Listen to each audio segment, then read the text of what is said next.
அனைவருக்கும் இனிய காலை வணக்கம். ஒலிம்பியா ஐஏஎஸ் அகாடமி சார்பாக அப்கமிங்காக வரக்கூடிய பிஓ எக்ஸாம் அண்ட் டிஎன்பிஎஸ்சி எக்ஸாமுக்காக டிஎன்பிஎஸ்சி எக்ஸாம்ஸை பொறுத்தவரையும் எல்லா தேர்வுக்கும் யூனிட் 6ல் இந்த சங்ககாலம் முதல் தற்காலம் வரை தொடர்பான கேள்விகள் நிச்சயமாக கேள்விகள் கேட்குறாங்க. அதே போல் பிஓ எக்ஸாம்லேயும் இந்த சிலபஸில் இருக்குது. ஸோ இந்த வீடியோவை பொறுத்தவரையும் முழுக்க பார்த்திங்கன்னா ஆஸ் பர் நியூ சிலபஸ் படி எடுக்கப்பட்டுள்ளது. குறிப்பாக பள்ளி பாடப்புத்தகங்கள் மற்றும் அவுட் ஆஃப் சோர்ஸ் இரண்டுமே நம்ம வீடியோஸாக பார்த்துட்டு வரோங்க. அந்த வகையில் சங்க இலக்கியங்களில் 8 தொகை 10 பாட்டில் 8 தொகையில் முதல் நூலான நற்றிணை தொடர்பான குறிப்புகளை ஏற்கனவே நாம் பார்த்திங்கன்னா பார்த்துருக்குறோங்க. அதில் பழைய புத்தகம் வரை நம்ம பார்த்துருப்போங்க. தமிழ்நாடு கவர்மெண்ட் வழங்கிய ஓல்டு தமிழ் புக்ஸ்லேருந்து நம்ம குறிப்புகளை எடுத்திருந்தாங்க. இந்த வீடியோவை பொறுத்தவரையும் புதிய புத்தகத்தில் எந்தெந்த ஏரியாவிலேருந்து பாடல்கள் இடம்பெற்றுள்ளன அப்படின்றத மட்டும்தான் இந்த முழுமையாக பார்க்குறோங்க. இந்த வீடியோவோட நற்றிணை தொடர்பான மிக முக்கியமான குறிப்புகள் எல்லாமே முடியுது. ஸோ முதல் முறையாக நம்ம சேனலை பார்க்குறவங்க மறக்காமல் சப்ஸ்கிரைப் பண்ணிட்டு அந்த பெல் சிம்பிளை கிளிக் பண்ணிவிடுங்க. நீங்கள் பெல் சிம்பிளை கிளிக் பண்ணால் தான் நாங்கள் தொடர்ந்து அப்லோட் பண்ணுற வீடியோஸ் உங்களுக்கு நோட்டிஃபிகேஷனாக வரும். நிச்சயமாக அப்கமிங்காக வரக்கூடிய பிஓ எக்ஸாமுக்கும் சரி டிஎன்பிஎஸ்சி எக்ஸாமுக்கும் சரி இந்த குறிப்புகள் பார்த்திங்கன்னா பயனுள்ளதாக இருக்கும். இந்த வீடியோ பற்றி உங்களுடைய கமெண்ட்டை மறக்காமல் கமெண்ட் செக்ஷனில் கமெண்ட் பண்ணுங்கள். வாங்க வீடியோஸ்குள்ளே போகலாம். புதிய புத்தகத்தை பொறுத்தவரையும் பார்த்திங்கன்னா 6லேருந்து 12ஆம் வகுப்புக்குள்ள நற்றிணை தொடர்பான பாடல் பார்த்திங்கன்னா 11ஆம் வகுப்பு தமிழ் புதிய புத்தகத்திலும் அதே போல் 12ஆம் வகுப்பு சிறப்பு தமிழ் புதிய புத்தகத்தில் 2 பாடல்கள் தரப்பட்டுள்ளது. மொத்தமாக 2 பாடல்கள் இருக்கும். ஸோ இங்கே 11ஆம் வகுப்பு தமிழ் புதிய புத்தகத்தில் இடம்பெற்றுள்ள பாடலை பார்க்கலாம். பிரசம்னா தேன் கலந்த வெண்சுவை தீம்பால் விரிகதிர் பொற்களத்து ஒரு கை ஏந்தி புடைப்பின் சுற்றம் பூந்தலை சிறுகோள் உன்னென்று ஒக்குவ புடைப்ப தென்னீர் முத்தரிப்பு பொற்சிலம்பு ஒளிப்பத்துற்று அரிநரை கூந்தர் செம்முது செவிலியர் பரிய மெலிந்து ஒளிய பந்தர் ஓடி ஏவல் மறுக்கும் சிறு விளையாட்டி அறிவு ஒழுக்கமும் யாண்டுணர்ந்தனல் கொண்ட கொழுனன் குடிவரன் உற்றென கொடுத்த தந்தை கொழுஞ்சோறு உள்ளால் ஒழுகு நீர் நுணங்கரல் போல பொழுது மறுத்து உண்ணும் சிறு மதுகையலே என்ற பாடல் நற்றினையில் போதனார் பாடியிருப்பார்.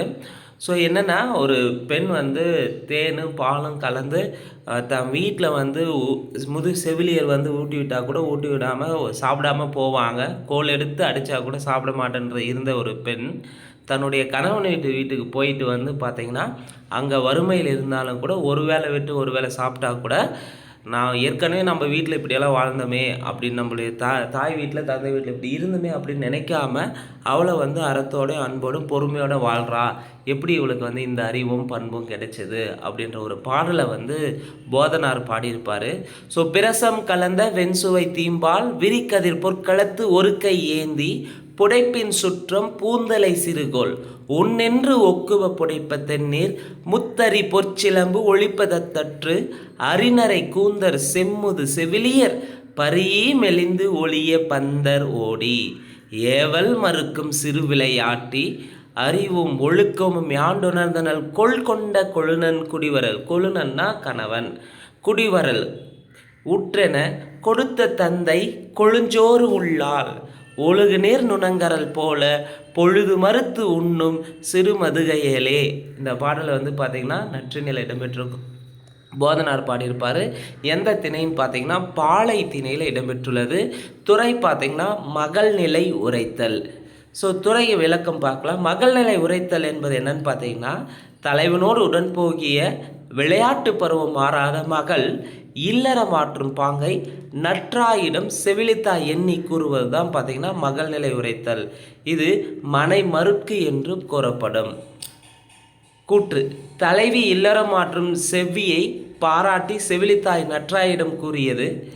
கூற்று விளக்கம் திருமணம் முடிந்து கணவன் வீட்டில் வசிக்கும் தலைவியை காண சென்று வந்த செவிலி நற்றாயிடம் மகள் வறுமையிலும் செம்மையாக வாழ்வதை சொல்லி இத்தகைய இல்லற அறிவை எப்படி பெற்றால் என வியந்து கூறுகிறது.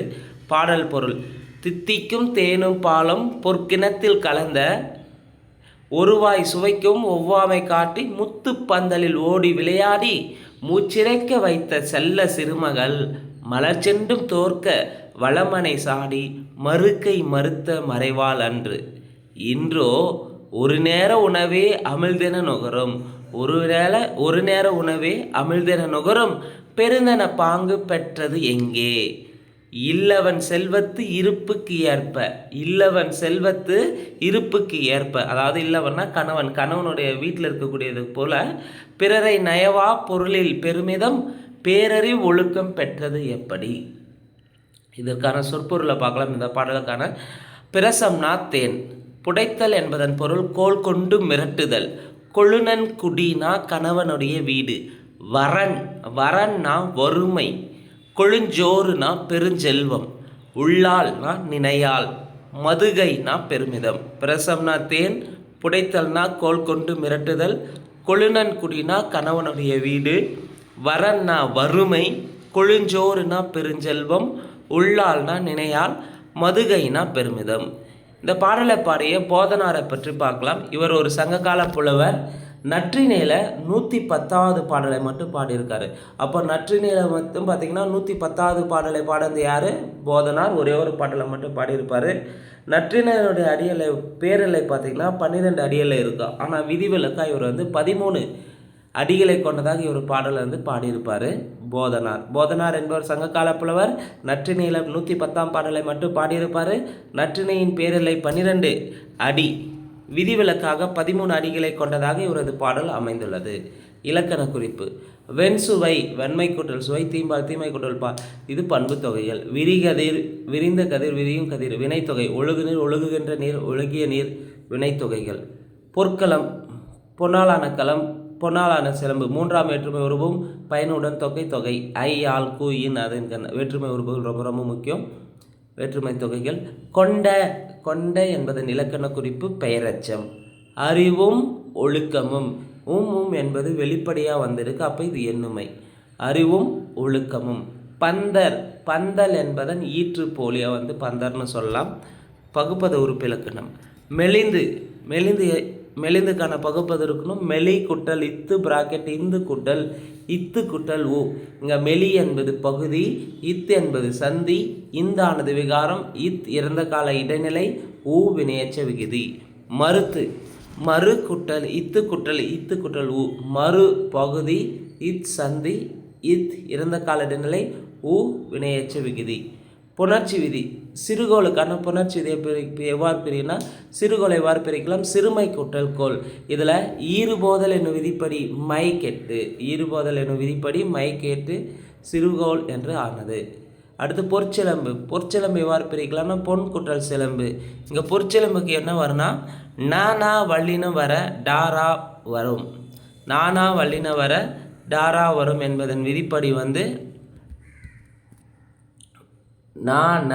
அதான் இன்னும் பொன் சிலம்பு இங்கே என்ன மாறும்? பொற்சிலம்பா டாரா வரும். அப்போ இங்கே பொண்ணுன்றது என்ன வந்திருக்கு? பொற்சிலம்பாக மாறி இருக்கு, அதான் பொன் சிலம்பு. அடுத்து 12ஆம் வகுப்பு சிறப்பு தமிழில் புதிய புத்தகத்தில் இருக்கக்கூடிய ஒரு பாடல், நற்றிணை தொடர்பான ஒரு பாடல். அதில் குறிப்பாக விளையாட்டு தொடர்பான ஒரு பாடலை தந்திருப்பாங்க. ஸோ விளையாட்டு என்பது மகளிரும் விளையாடக்கூடிய விளையாட்டுகள் இருக்குது. ஸோ இப்போ விளையாடாமல் இருப்பது அது அறமே ஆகாது அப்படின்னு சொல்லிட்டு சங்க இலக்கியத்தில் குறிப்பிட்டிருப்பாங்க நற்றிணையில். அதற்கான பாடல் மற்றும் அதற்கான சொற்பொருள் குறிப்புகளை பார்க்கலாம்.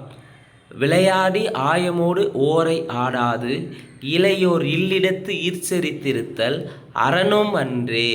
விளையாடி ஆயமோடு ஓரை ஆடாது. ஓரை என்ற ஒரு விளையாட்டு இருக்குது. அந்த ஓரையை பெண்கள் விளையாடக்கூடியதாக இருக்கும். ஓசை உடையதுன்னு சொல்லுவாங்க. இரவு நேரங்களில் விளையாடக்கூடிய விளையாட்டு. அப்படி விளையாடாமல் வீட்டில் இருக்கிறது பார்த்திங்கன்னா அரணே கிடையாது அப்படின்னு சொல்லிட்டு நற்றிணையில் இடம்பெற்றுள்ளது.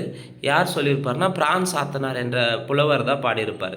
விளையாடு ஆயமோடு ஓரை ஆடாது இளையோர் இல்லிடத்து ஈர்ச்செறித்திருத்தல். இளையோர் இல்லிடத்து ஈர்ச்செறித்திருத்தல் அறனும் அன்றே ஆக்கமும் தேயும் என குறுநுரை சுமந்த நறுமலர் உந்தி பொங்கி வரு புதுநீர் நெஞ்சு உண ஆடுகம் வல்லிதின் வணங்கி சொல்லுனர் பெறினே.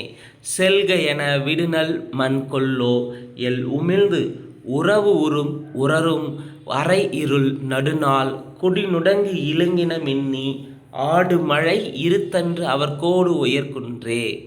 இந்த பாடல் வந்து பிரான் சாத்தனார் பாடியிருப்பார். திணை குறிஞ்சி திணையை வைத்து பாடியிருப்பாங்க. கூற்று தோழி கூற்று. இதுக்கான பாடல் பொருள் பார்க்கலாம்.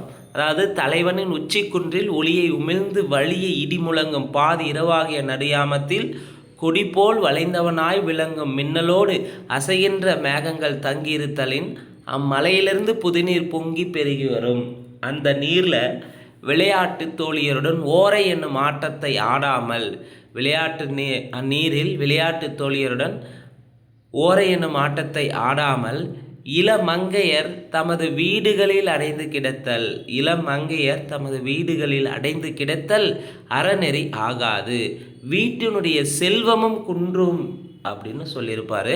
அதனால் சிறிய நுரைகளை சுமந்து கொண்டு நரிய மலர்களை வீசிக்கொண்டு பொங்கி வருகின்ற புதுநீரில் மனமகிழ ஆடுவோம். இதனை விரைந்து சென்று அன்னையிடம் சொன்னால் செல்லுங்கள் என்று அனுப்பிவிடுவாளோ. இவ்வாறு தோழியானவள் தலைவி இச்செரிக்கப்பட்டதை தலைவனுக்கு உணர்த்துகிறாள். ஸோ நற்றிணையில் நமக்கு புதிய புத்தகத்தை பொறுத்தவரையும் 6ஆம் வகுப்புலேருந்து 12ஆம் வகுப்பு வரை சிறப்பு தமிழ், பொது தமிழ் இதெல்லாம் பார்த்திங்கன்னா 11th இருக்கும். அதுக்கு அடுத்து பார்த்திங்கன்னா 12ஆம் வகுப்பு சிறப்பு தமிழ் ஒரு பாடல் தந்திருப்பாங்க. ஸோ இந்த வீடியோ உங்களுக்கு பயனுள்ளதாக இருந்திருக்குன்ற. ஸோ இந்த வீடியோவை பற்றி மறக்காமல் உங்கள் கமெண்ட் செக்ஷனில் கமெண்ட் பண்ணுங்கள். நன்றி, வணக்கம்.